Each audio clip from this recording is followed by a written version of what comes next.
Allahu Akbar, Allahu Akbar. Assalamualaikum warahmatullahi wabarakatuh. Alhamdulillahi jami'ah wassalatu wassalamu ala asyrafil khalqi jam'ah wa ala alihi washabihi wasallim taslima biqadri adhamati dzatika fi kulli waqtin wa hin, amma ba'd. Alhamdulillahirabbil alamin. Pada kesempatan kali ini kita dapat berjumpa kembali. Bagaimana kabarnya Bapak dan Ibu semuanya?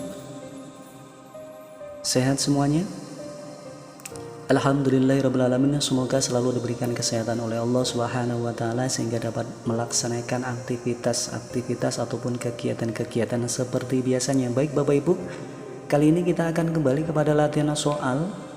Kali ini kita berkesempatan membahas 20 soal SKB PAI materi Al-Quran dan paham akidah.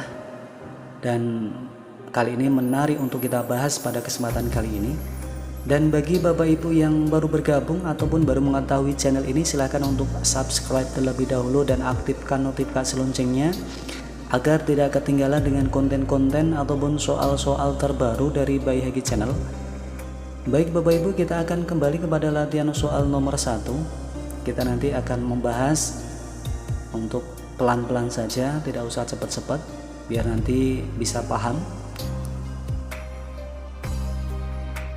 Seseorang yang sudah mengimani kitabullah akan meyakini bahwa agama yang benar adalah Islam. Adapun firman Allah yang menjadi dalil bahwa agama yang diridhai Allah di akhir zaman itu hanyalah Islam adalah A. Quran Surat Ali Imran ayat 19, B. Quran Surat As-Saff ayat 2 sama dengan 3, C. Quran Surat At-Taubah ayat 122, D. Quran Surat An-Nahl ayat 125, dan E. Quran Surat Al-Hijr ayat 9.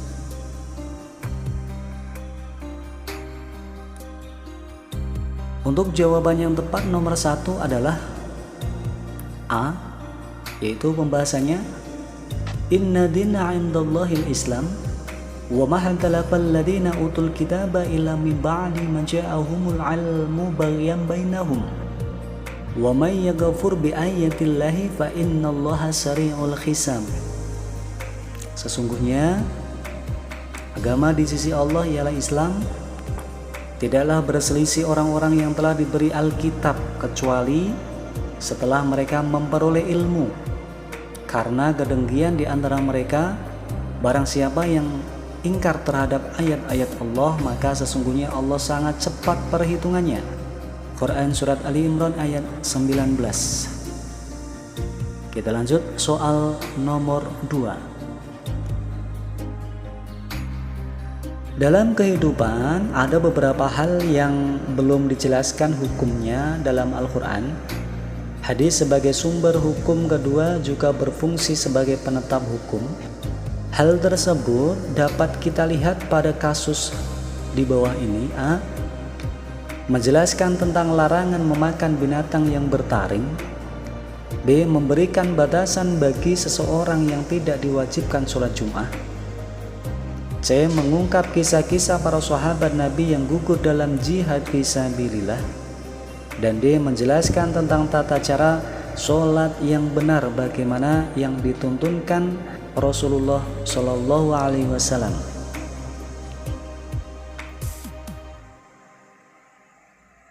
Untuk jawaban yang tepat nomor 2 adalah A. Hadis sebagai sumber hukum kedua juga berfungsi sebagai penetap hukum, yaitu menjelaskan tentang larangan memakan binatang yang bertaring. Kita lanjut soal nomor 3. Walladzina idza anfaqu lam yusrifu wa lam yaqturu. Pada ayat di atas, lafal yang bergaris bawah artinya adalah A. Jangan menginfakkan secara berlebih-lebihan. B. Jangan menginfakkan secara kikir. C. Mereka tidak berlebih-lebihan. Dan D. Mereka tidak berlebihan dan mereka kikir.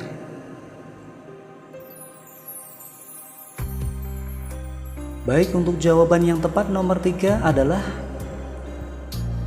C, yaitu mereka tidak berlebih-lebihan.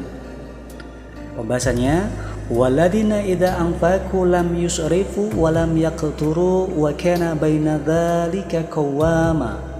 Dan termasuk hamba-hamba Tuhan yang Maha Pengasih, orang-orang yang apabila menginfakkan harta mereka tidak berlebihan dan tidak pula kikir, di antara keduanya secara wajar.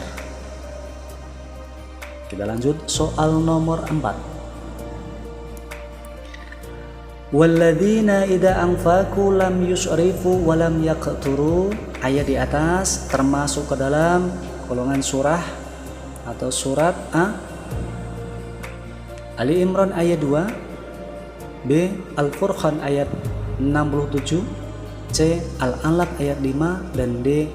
Al-Baqarah ayat 155.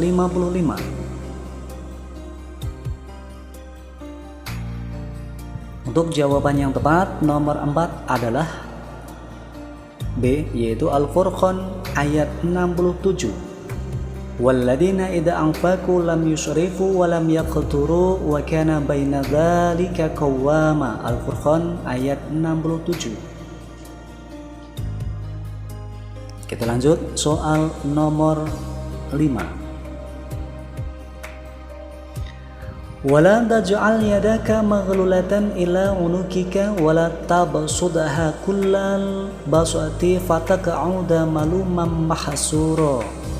Terjemahan dari ayat di atas adalah A.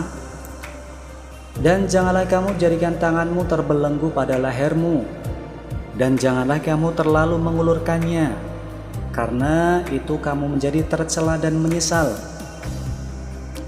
B. Dan janganlah kamu jadikan kakimu terikat pada lehermu, dan janganlah kamu terlalu mengulurkannya, karena itu kamu menjadi tercela dan menyesal.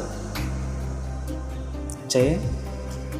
Dan janganlah kamu jadikan kakimu terbelenggu pada lehermu, dan janganlah kamu terlalu mengulurkannya, karena itu kamu menjadi tercela dan menyesal.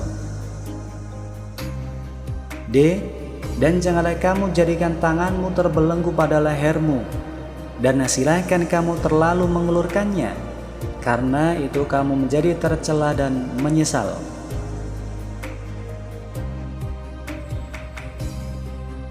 Untuk jawaban yang tepat nomor 5 adalah A, termasuk surat Quran surat Al-Isra ayat 29. Wala taj'al yadaka maghlulatan ila unukika wala tabsudha kullal basati fataq'uda maluman mahsura. Dan janganlah engkau jadikan tanganmu terbelenggu pada lehermu, dan janganlah pula engkau terlalu mengulurkannya, sangat pemurah, nanti kamu menjadi tercela dan menyesal. Untuk jawaban nomor 5 adalah A. Kita lanjut soal nomor 6. Di dalam Quran surat Al-Baqarah ayat 177 menerangkan bahwa kesempurnaan iman seseorang muslim ialah iman kepada Allah, iman kepada hari akhir, iman kepada malaikat, iman kepada kitab, iman kepada nabi, dan memberikan harta kepada kerabat, anak yatim, fakir, miskin. Bunyi ayat tersebut adalah A. Allahu yastahzi'u bihim wa yamudduhum fi tughyanihim ya'mahun. B. Ulaikal ladzina sataraw dhalalata bil huda fama rabihat tijaratuhum wa ma kanu muhtadin. C. Summum bukmun umyun fahum la yarji'un. Dan D. Laisal biro antualu wujuhakum kibala maswariki wal maghribi walakinal biro man amana billahi wal yaumil akhir wal malaikati wal kitabi wa nabiyyin. Untuk jawaban yang tepat nomor 6 adalah D, yaitu pembahasannya Laisal biro antualu wujuhakum kibala masyriqi wal maghribi walakinal biro man amana billahi wal yaumil akhiri wal malaikati wal kitabi wan nabiyina wa atal mala ala khubih adawil kurba wal yatama wal masakin. Quran surat Al-Baqarah ayat 177. Kita lanjut soal nomor 7. Pak Arif dan petani lainnya di desa secara serentak menanam cabai merah pada musim ini. Karena sudah berpengalaman, hasil yang diperkirakan berlimpah ruah namun jauh panggang dari api, ternyata mereka memanen melainkan terkena serangan wereng yang mengakibatkan seluruh petani dan Pak Arif gagal panen.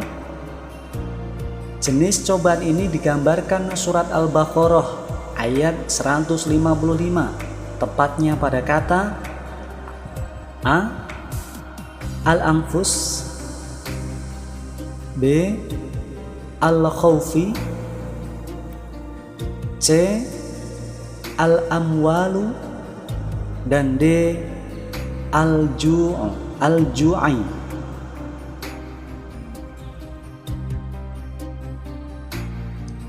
Untuk jawaban yang tepat nomor 7 adalah B, yaitu al-khawfi. Wala nabluwanakum bisyai'im minal khawfi wal ju'i wa naqsim minal amwali wal anfusi was samarati wa basiris sabirin. Dan sungguh akan kami berikan cobaan kepadamu dengan sedikit ketakutan, kelaparan, kekurangan harta, jiwa dan buah-buahan, dan berikanlah berita gembira kepada orang-orang yang sabar. Kita lanjut soal nomor 8. Dari petikan ayat di bawah ini, manakah yang menunjukkan sikap orang yang menerima musibah atau cobaan? A. Wala nabluwanakum bisyai'im minal khawfi wal ju'i wa naqsi. B. Minal amwali wal anfusi was samarati wa basirus sabirin. C. Idza asabathum musibatun qalu inna lillahi wa inna ilaihi raji'un. D. Ulaika alaihim salawatu min rabbihim wa rahmatun wa ulaika humul muhtadun. Untuk jawaban yang tepat nomor 8 adalah C, yaitu idza asabathum musibatun qalu inna lillahi wa inna ilaihi raji'un. Quran surat Al-Baqarah ayat 156, yaitu orang-orang yang apabila ditimpa musibah mereka mengucapkan inna lillahi wa inna ilaihi raji'un. Kita lanjut soal nomor 9. La tublawuna fi amwalikum wa anfusikum wala tasma'una minal ladina utul kitab. Potongan lafal yang berbunyi la tublawuna artinya adalah A. Sungguh kamu akan diuji, B. Urusan utama, C. Gangguan, dan D. Urusan penting. Untuk jawaban yang tepat nomor 9 adalah A, yaitu sungguh kamu akan diuji. La tublawuna fi amwalikum wa anfusikum wa la tasma'una minal ladina utul kitab, termasuk dalam potongan Quran surat Ali Imran ayat 186. Kamu sungguh-sungguh akan diuji terhadap hartamu dan dirimu, dan juga kamu sungguh-sungguh akan mendengar dari orang-orang yang diberi kitab. Kita lanjut soal nomor 10. Doharul fasadu fil bari bima kasabat aidin nasi liyudhikohum ba'dalladhi alimu la'allahum yarji'un. Saya ulangi. Doharul fasadu fil bari bima kasabat aydin nasi liyudhiqahum ba'dalladzi amilul la'allahum yarji'un. Sempurnakan ayat di atas pada titik-titik berikut. A. Wal bahari. B. Ba'da. C. Amilu. Dan D. Yarji'un. Untuk jawaban yang tepat nomor 10 adalah A, yaitu wal bahri. Dhaharul fasadu fil bari wal bahri bima kasabat aydin nasi liyudhiqahum ba'dalladzi amilul la'allahum yarji'un. Telah nampak kerusakan di darat dan di laut disebabkan karena perbuatan tangan manusia, supaya Allah merasakan kepada mereka sebahagian dari akibat perbuatan mereka, agar mereka kembali ke jalan yang benar. Quran Surat Ar-Rum ayat 41. Kita lanjut soal nomor 11. Doa yakni merupakan senjata bagi orang mukmin. Pada hakikatnya doa berarti A. menunjukkan kelebihan seseorang di hadapan Allah. B. menampakkan sikap yang besar, lengan, berkuasa dalam menghadapi masalah. C. menampakkan kelemahan seseorang di hadapan orang lain. D. menunjukkan kekuatan dalam diri seseorang di hadapan Allah. Dan E. menampakkan kelemahan dan ketiadaan kuasa di hadapan Allah Subhanahu wa Ta'ala. Untuk jawaban yang tepat nomor 11 adalah E. Pembahasannya, doa yakni merupakan senjata bagi orang mukmin. Pada hakikatnya doa berarti menempatkan atau menampakkan kelemahan kita dan ketiadaan kuasa kita di hadapan Allah Subhanahu wa Ta'ala. Kita lanjut soal nomor 12. Firqah pertama yang mencetuskan kekafiran bagi pelaku dosa besar adalah A. Mu'tazilah, B. Asy'ariyah, C. Murji'ah, D. Qadariyah, dan E. Khawarij. Untuk jawaban yang tepat nomor 12 adalah E, yaitu Khawarij, karena tidak sependapat dengan Ali bin Abi Thalib atas persetujuannya menyepakati tahkim atau arbitrasi. Akhirnya sebagian umat Islam keluar dari kelompok Ali bin Abi Thalib dan membuat kelompok tersendiri yang disebut Khawarij. Kita lanjut soal nomor 13. Muslim yang melakukan dosa besar tidak bisa digolongkan sebagai orang kafir karena dia masih punya iman, tapi juga tidak bisa disebut mukmin karena seseorang mukmin tidak mungkin melakukan dosa besar. Pendapat ini disampaikan oleh A. Sunni, B. Khawarij, C. Murji'ah, D. Mu'tazilah, dan E. Qadariyah.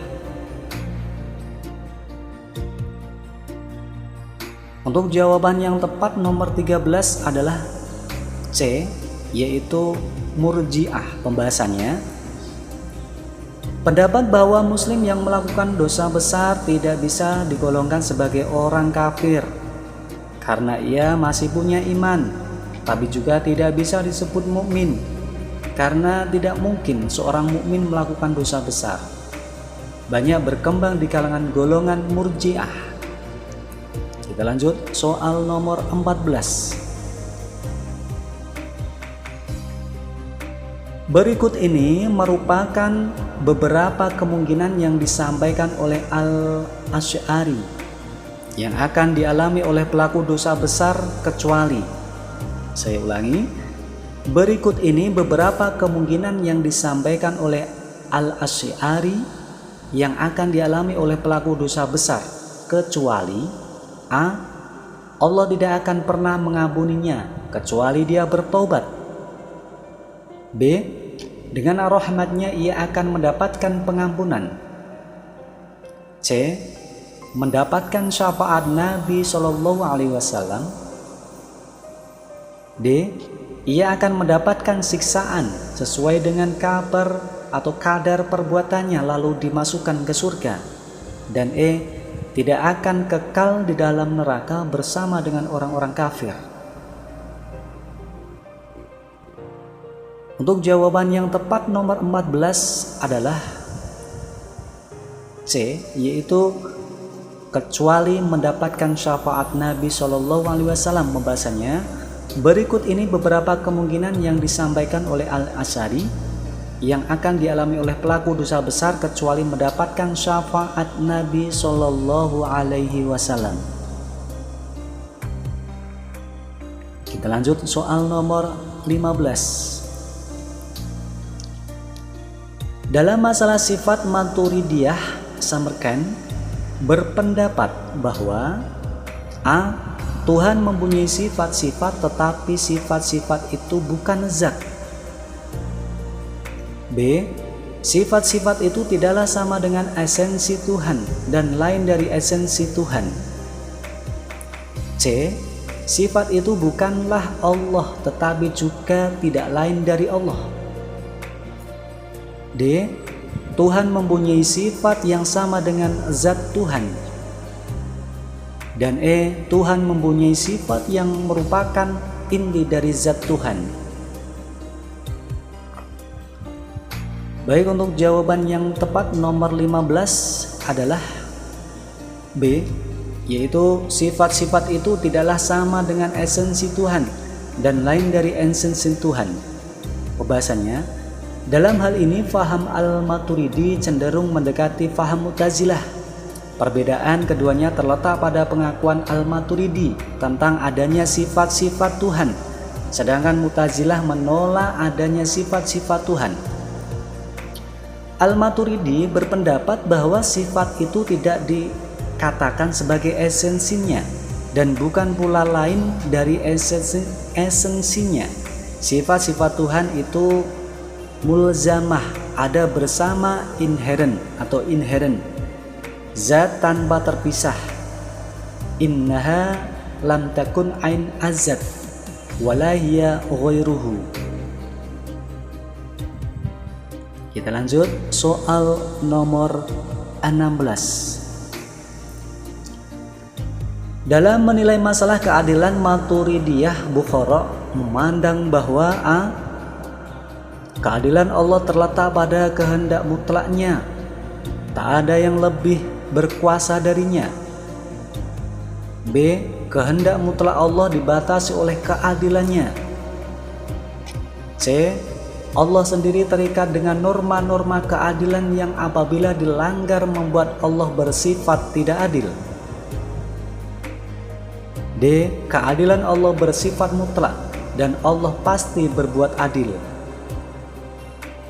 Dan E. Tidak ada yang bisa menentukan keadilan bagi Allah.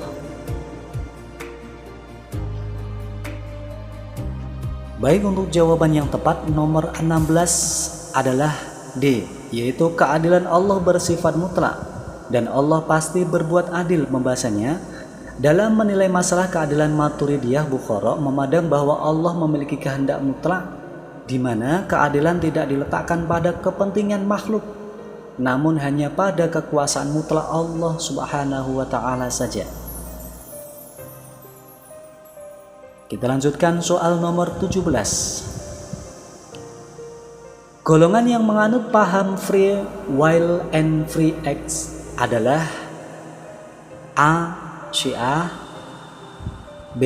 Khawarij, C. Qadariyah, D. Mu'tazilah, dan E. Jabariyah.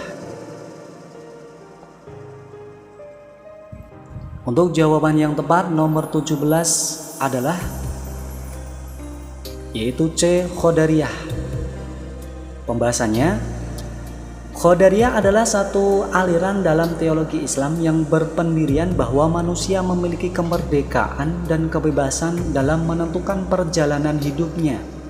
Manusia mempunyai kebebasan dan kekuatan sendiri untuk mewujudkan perbuatan-perbuatannya. Dengan demikian, nama Qadariyah berasal dari pengertian bahwa manusia mempunyai qudrah atau kekuatan untuk melaksanakan kehendaknya sendiri, dan bukan berasal dari pengertian bahwa manusia terpaksa tunduk pada qadar Tuhan. Dalam istilah Inggris, paham ini dikenal dengan nama free will and free acts. Kita lanjut soal nomor 18. Aliran kalam yang dikenal dengan istilah fatalisme atau predestination adalah A. Syiah, B. Khawarij, C. Qadariyah, D. Mu'tazilah, dan E. Jabariyah. Jawaban yang tepat untuk nomor 18 adalah E, yaitu Jabariyah. Pembahasannya, aliran kalam yang dikenal dengan istilah fatalism atau predestination adalah Jabariyah. Tokoh yang menyamakan aliran Jabariyah dengan fatalism dan predestination ini adalah Dr. Andes Hasan Azaini. Adapun yang dimaksud dengan paham Qadariyah adalah aliran yang meyakini dan mempercayai bahwa tindakan manusia tidaklah diintervensi Tuhan. Dengan demikian bisa disimpulkan bahwa manusia adalah sebenar-benarnya pencipta atas perbuatannya sendiri. Qadariyah ini disebut juga dengan istilah free will. Kita lanjut soal nomor 19. Aliran Maturidiyah adalah teologi yang banyak dianut oleh umat Islam yang memakai mazhab A. Hambali, B. Syafi'i, C. Maliki, D. Ja'fariyah, dan E. Hanafi. Jawaban yang tepat nomor 19 adalah E, yaitu Hanafi.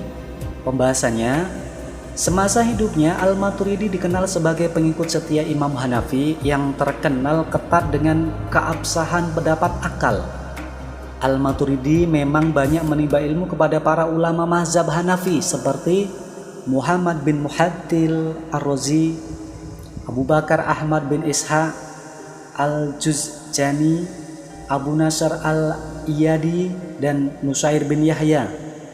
Sebagai pengikut Imam Hanafi, tak mengherankan bila paham teologi yang disebarkan oleh Al-Maturidi memiliki banyak persamaan dengan paham-paham yang dipegang oleh Imam Hanafi, yang mengedepankan pertimbangan akal dalam memecahkan berbagai masalah keagamaan. Hal ini pula yang menyebabkan paham Maturidiyah banyak dianut oleh kalangan ulama yang menganut mazhab Hanafi di bidang fikih. Kita lanjutkan soal nomor 20. Salah seorang tokoh Murji'ah di bawah ini adalah A. Ghailan al-Dimashq, B.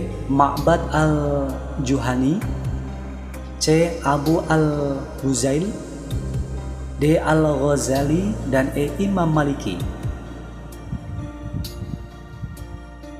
Untuk jawaban yang tepat nomor 20 adalah A, yaitu Ghailan al-Dimashq. Pembahasannya, tokoh aliran Murji'ah 1. Abu Hasan As-Sholihi, 2. Yunus bin An-Namiri, 3. Ubaid al-Muqtaib, 4. Ghailan ad-Dimashq, 5. Bishar al-Marisi, dan 6. Muhammad bin Karam. Alhamdulillahirrabbilalamin, Bapak Ibu, kita sudah menyelesaikan 20 soal